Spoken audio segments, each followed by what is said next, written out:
I woke up one morning after showering. I walked out into the hall by the closet, the one that housed the AC unit and vents, and I heard this little rumble like a small twiddling through some plastic bags.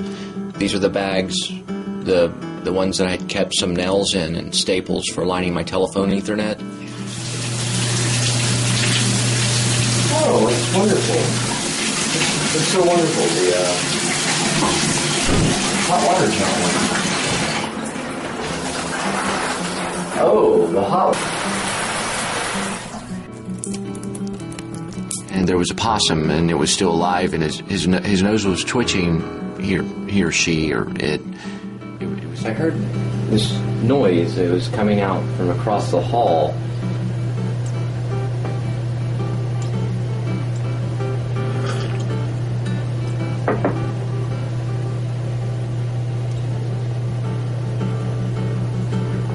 After I got my second cup ready, I decided to.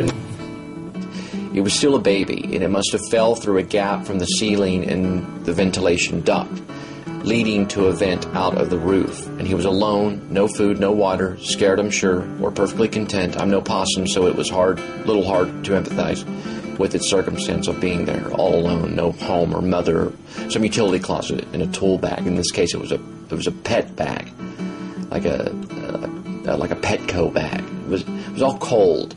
And I called this maintenance guy in our complex and reported that I had a loose varmint in my household. I mean, I meant no harm. My cats were flipping out, so they were trying to claw.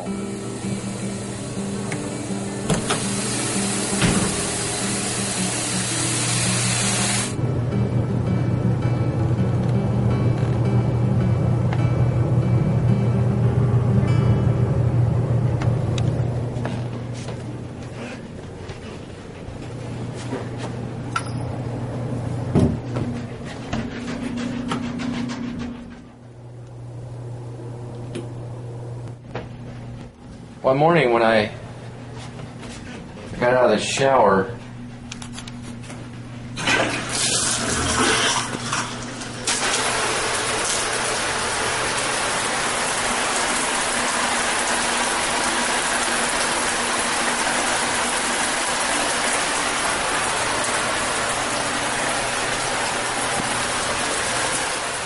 I didn't lose it, but I mean it was loose.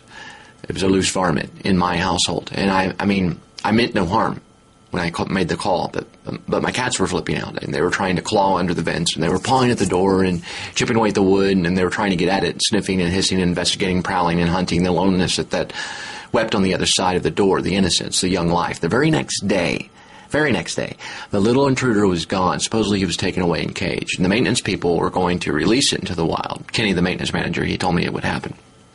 Well, now this is weird. The next week, get this, I found another possum. The same size, the same nose, identical in nature, but dead. I think. I'm no possum, but I do believe they are known to play dead in self-defense. But this one wasn't moving his nose like the last time. It smelled dead. Now, I mean, let's think about this for a minute. It smelled dead. Surely it had found its way, or fell through the gap, and it got trapped. That was supposedly supposed to be repaired in the utility closet, and it must have fell down searching. Maybe it smelled its brother, or maybe its mother, or its sister, or whoever was first discovered in the cage, and I guess it was released into the wild. And I figure the dead possum must have starved to death. I mean, there was no food, there was no water, and that's what happens to life when it's trapped in a utility closet and shut off from the world behind a closet for too long. At least to this little guy. Now, this moment of life, abandoned it, was forgotten. Or maybe Kenny killed the initial possum and planted it there, the second one. And never, or maybe it was the first one being the second one because he never released it. That just to be cruel to me. Nah. I don't know. I don't think so. Maybe not. These are the things I think of now. But I pick it apart like a detective. I go through it and I think about these things. I analyze them to keep me away from the image of her, to stop me from remembering, something to focus.